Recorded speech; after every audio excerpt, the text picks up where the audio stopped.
Okay guys, let's address this camera issues that I have sometimes. When I move the model, especially, when I move it continuously, especially now when it's a lot of polygons, it's starting to lag my camera and starting to lag, so it's cool. I mean, it's not cool, but still, let's delete this because it's of no use to us. Delete it. This was one of the spikes that we have made on the spikes video.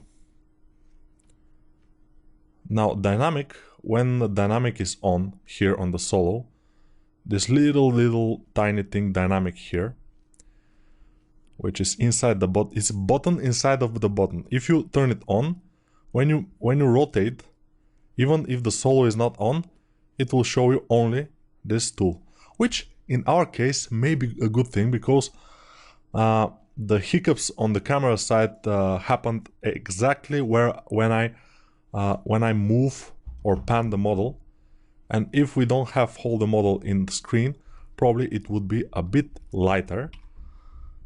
Let's eat this here, smooth it, then with the down standard brush from a distance, let's try to do something. It's not looking good. So I will do it with the standard brush. Down standard brush is a bit strange brush. It doesn't just not move, but it doesn't just do the topology. I mean, it's pinching and digging, or pinching and adding geometry at the same time, and not adding geometry, but yeah, the principle of the down standard brush is a bit interesting, but you know, with experience you will learn which brush to use when, and you will learn that the down standard brush has its very good things where it should be used, and some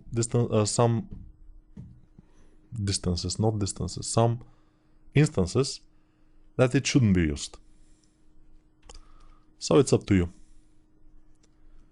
But as I say always in my tutorials, this is kind of this video example is kind of in front, kind of later in the tutorial, so not too many people will watch it. I mean, I saw some models that people have made on my tutorials, but they are not too much. I mean, not more than 6-7, I think. So most people are just watching. Most people are just watching the beginning, and they get bored, since these tutorials are not that expensive and they don't have this will to take it to the end, which is understandable. I understand that, but you know, if you buy this, it's a good idea to just get on with it, you know. It would be a good idea. But everybody knows his limitations. Now, what we can do here is, yeah, we have a very little subdivisions here. We have very little polygons here. So what we can do is go to geometry, go to the lowest subdivision. How to go to the lowest subdivision? Either with this slider here on the geometry, or higher res here, pressing, or lower res. And if you just hover the button, you'll see higher subdiv resolution here. Higher subdiv resolution D. Lower subdiv resolution Shift D. So with Shift D we go down, with D we're going up. So Shift D, D, D, D, D, D, Shift D, Shift D, Shift D, Shift D, Shift D. Okay. Now what we can do? Freeze subdivision levels. We'll freeze our subdivision levels because when we have a mesh with subdivisions, it's very important, we cannot use the Z modeler brush. Just the mesh is composed of multiple subdivision levels. We cannot. So delete or freeze subdivisions. We don't want to delete the higher subdivisions. We'll freeze them. Now they are freezed. We can make this. Few of those things for good measure. So we will have more resolution after we unfreeze. So let's unfreeze by just clicking on the freeze again. And we wait a bit. And ZBrush will take this low poly geometry that we have now just remade, or not remade, but modified, and it will project the high poly detail on it. And now we have this, which is a little bit better than before. Or not. I will see. Yeah, there are some artifacts sometimes, and we have to smooth them. But most of the time it's pretty good. So now it's pretty good, and I will just do this. Of course, this became a bit lighter than it has to be probably. But doesn't matter. I will smooth. I will make a hole. I will smooth again. This is not looking good here, because it's not looking like made from an axe or something. But I think for a cartoon character it will do. Since it's cartoon character, it has to do.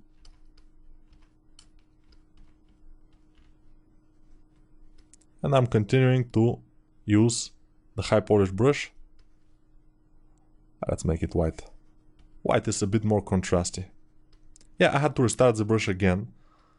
So that's why the background is not that dark, but let's go to document, back, and just make it darker from here. Okay, I think now it's a little bit more contrasty, which is fine.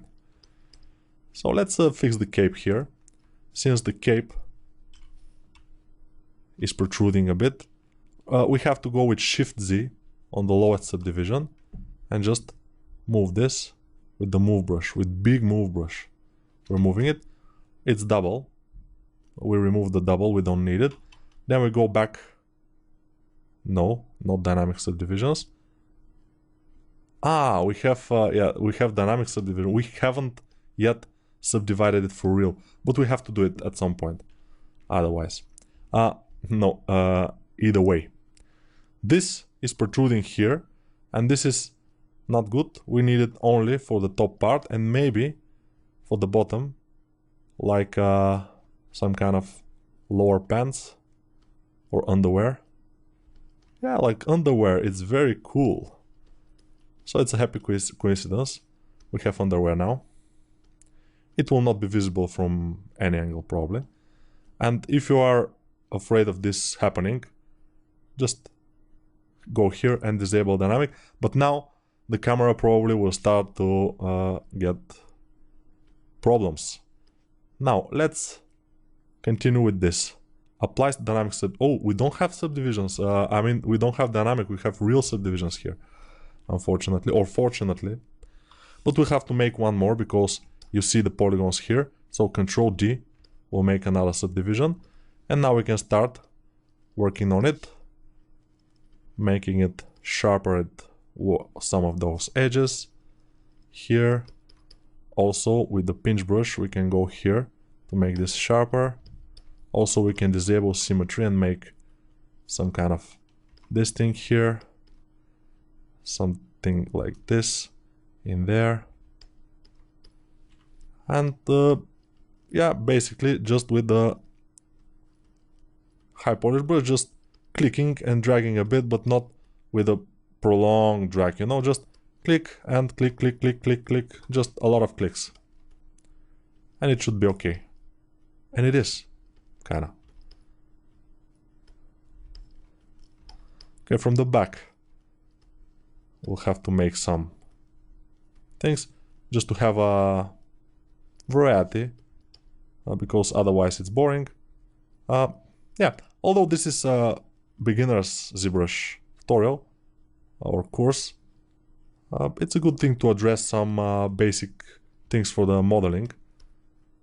You have to avoid your model to be sterile, or repetitive, and try to be more lively. Try to put some textures. For example, I haven't shown you, I think, how to work with alphas, but it's a good thing to show now. So let me show you how to work with alphas. I will just show you, but we won't use it probably. So we go to the standard brush, for example, standard brush. And we can go here, alpha, where it says alpha and put some alpha on. For example, let's say this one, with just dots, which is alpha 07. It says alpha 07 here on the left.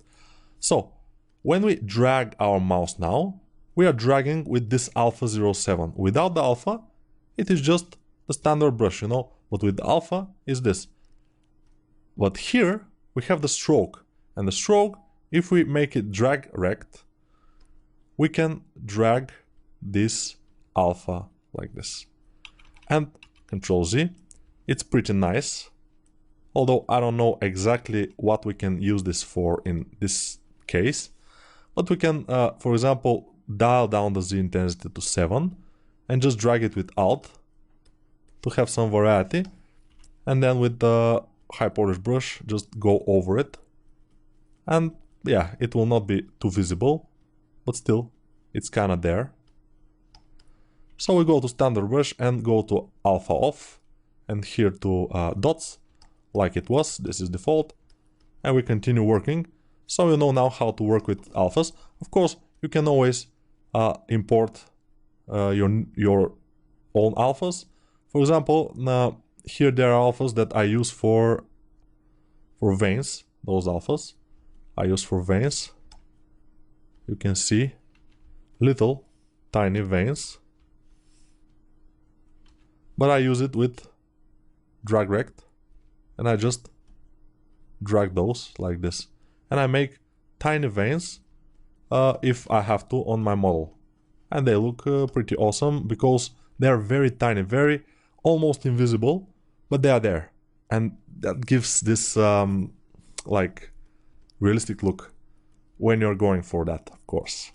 And now we are definitely not going for the realistic look, so we don't have to do it. Let's make some scratch here, because when he was in some battle, some guy just hit him with an axe here, and he made this big dent in his armor. Ooh, now the camera will go crazy. But it doesn't matter. I mean, yeah, we can make a few more scratches. Just to have it, you know, when I finish some model, and I already make the renders and everything, and suddenly I realize that I haven't put enough detail. I make the forms pretty well, I do other things, but the details you have to put. Of course, this is again a piece that is a bit stylized, a lot stylized, so we don't need to put that much of a detail, but still we need to put some. It's good to have some detail. So let's go to the shoulders. And you know already how to work with alphas, so I won't have to show you that, which is a good thing. Yeah, I showed you. And since we didn't have to work with alphas here, probably you won't... I just got you familiar with the alphas.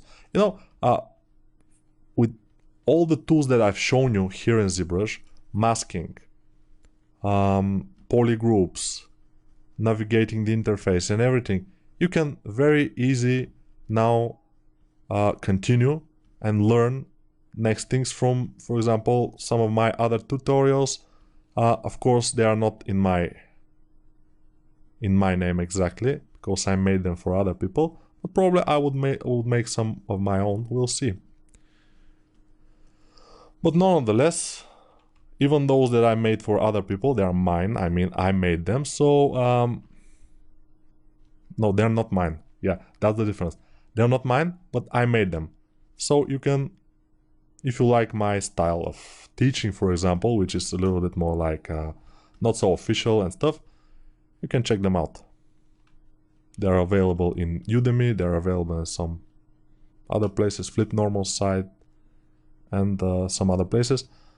What I want to do is one of those horns to make it chipped, because it will look more badass.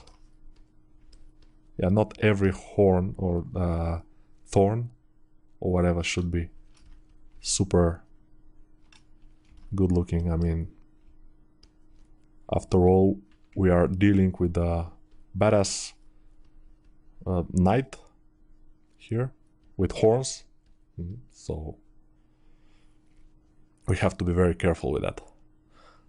If we leave the model as it is, it will be good. I mean, the overall silhouette is nice and everything because of the concept is cool. But if we put just a little bit more effort, I mean, not few hours, but yeah, 2 hours, for example, just 2 hours more, just to go through every detail and just make it a bit more detailed, a bit more touched by a human, a bit more believable, it will, your benefits will be huge. I mean, the benefit for your the likeness of your model, the likability. Everybody will just like your model better when they see that you have put this kind of effort. Everybody likes to see the effort. You know, yeah, I think that the most important thing is to have a good silhouette, to have a right forms, to have the right proportions and everything. The silhouette, of course, is the most important, but the next thing you have to do is just put more effort. Just go ahead and touch up the model. And now with these models that are like knights with some armor, which is medieval or something, it's a little bit more easy because you just have to go with a high polish brush and touch here and there and it will just happen. Which cannot be said about models that are others, but everything is it has to be decided in person, I guess. Personalized.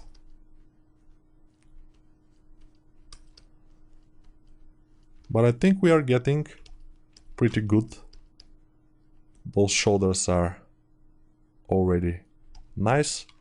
We can put a bit of a dent in there. Why not? And we don't have almost any dent in here, so I'll put one little one here, just for good measure. This also I will eat a bit. And you notice how the model is starting to look a bit more beaten up, but still a little bit nicer overall. Let's make some eyebrows here. Why not? It's my decision. Also, when you're making the model, it's your decision whether to put whatever you want. I mean, yeah, if you're working for a client, of course it's most of the time it's his decision. Okay, saving project. Now I will make a dent here with yeah, I don't have symmetry now. I removed it and I will make kind of dent.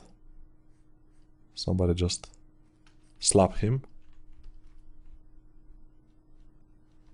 One here, something here. This is bigger. Maybe also in this place. And we are approaching the end of this video, which is absolutely normal. Nobody has to worry about that.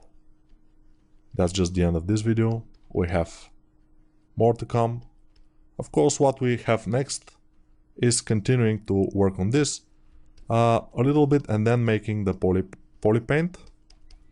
We will color the character. I will show you exactly how to poly paint. Then I will get you a little bit into the lighting, how the lighting works here in ZBrush. The lights, not the lightning, but the lights.